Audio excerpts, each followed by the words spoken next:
Hello everyone, Dan Cruzel here with WIGaming.com, bringing you the review for Tiny Barbarian Dx for the Nintendo Switch. Woo! Yeah, that's what I'm talking about, guys.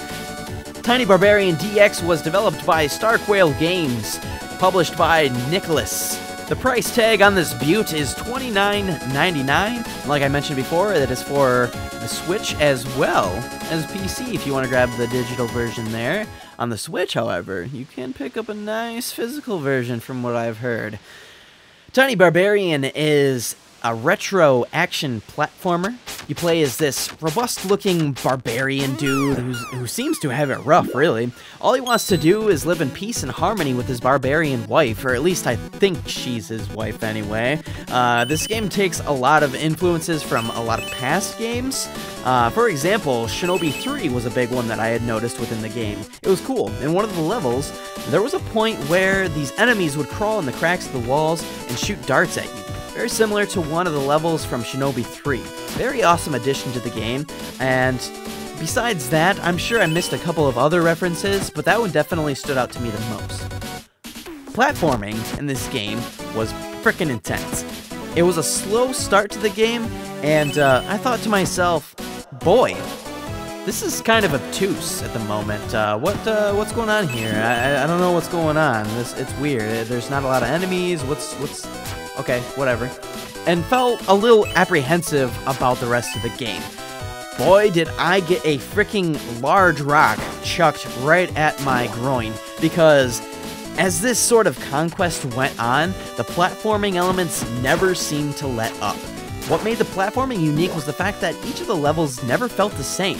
Not only were you using your character to jump around and attack enemies, you were also given a couple of animals to ride on as well.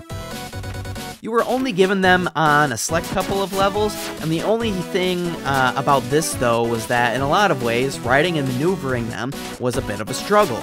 Reason for that was because you had to mentally think about, okay, I need to keep my animal moving on top of trying to slash backwards at the enemies coming from behind.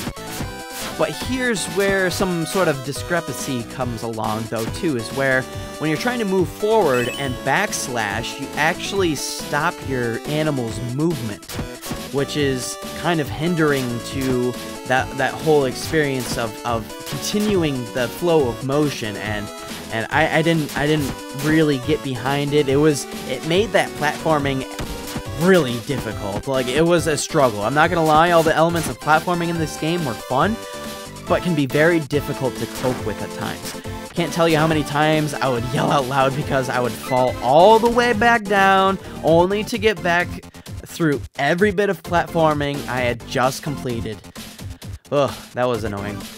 The combat in the game, now, was very simplistic.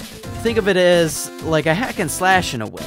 You can mash the Y button, but for the most part, you want to really try and focus a little more on its combo system. It's kind of weird. How it works is if you attack an enemy with 3 consecutive strikes, they would die. But if enemies, or if something with the enemies would happen, if you were to hit them once or twice, you would have to go back and try to hit them another 1 or 2 times to kill them. But if you had the combo, you'd essentially be able to kill them in 3 strikes, and it was very weird. And of course, this was only to a certain couple enemies within the game, but that's the gist of it, really. Your character can do a couple different variations of the combo, to where you can ground pound, you can hit twice and then launch the enemy into the air, or you can hit twice, jump, and then quickly hit Y again to do this cartwheeling air attack. That's really about the only things your character can do, really. Enemies and bosses were in much of a nuance to the game as well. I never felt like I was encountering the same enemies or bosses throughout the whole game, which definitely helped me in terms of wanting to see what was coming next. The game's platforming on top of the enemy and bosses within, or like enemies and bosses within the game, made it very challenging to a T. This kind of style brought me back to the days when games on an arcade machine would be just as crazy and exhilarating. To to make a decent comparison, and this game isn't on like an arcade machine, but it was recently released, Cuphead. And I heard a lot of people are having a hard time with it. I would go as far as to say that this game can hold its own with its difficulty.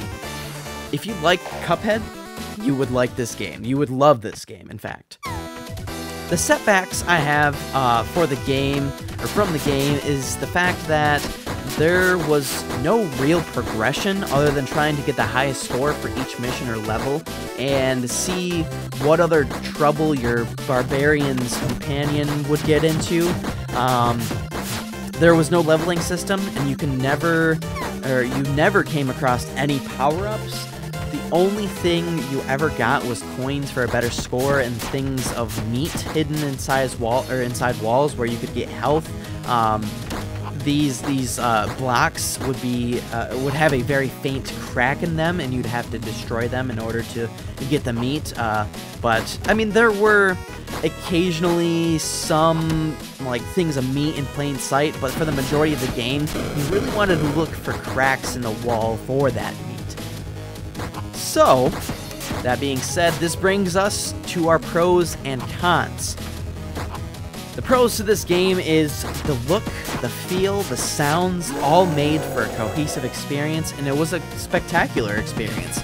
Even as I was yelling at the TV, I was always smiling, pushing myself to get good, as the younger crowd says nowadays. This game will have you playing for hours. Hands down, it really will. On to the cons. Only thing about why you would be playing for hours is due to the fact that you would die. A lot. It makes for a good game, but there should be some sort of line drawn to where your character progresses as enemies get harder. Give him maybe some power-ups, armor, upgrades to the abilities he already has. Anything. The versus the Horde mode was something I felt they just threw into the game. I know I didn't really talk about this a lot, and it's because of the fact that it wasn't really anything much to the game. I, again, just felt like they really did throw it in there for some variety, but had no legit point to it other than, okay, let's see how many enemies you can destroy and see how long you can survive on this mountain. Okay, like, I mean, that's cool, I guess, if you like that sort of thing, but I don't feel like there was any legit point to it, but that about wraps it up, though. I mean, Tiny Barbarian Dx for the Nintendo Switch, priced at $29.99, is worth it. Sitting at, my opinion, a 7.5 out of 10, that is what I'm rating it. I love this game. Minus the couple of setbacks, you really will be playing this game for weeks to come. The adventure mode was very well put together, and it had me reminiscing about the days of old.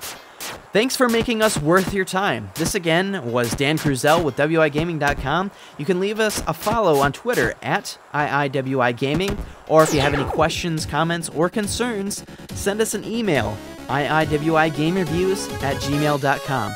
Stay classy and game on.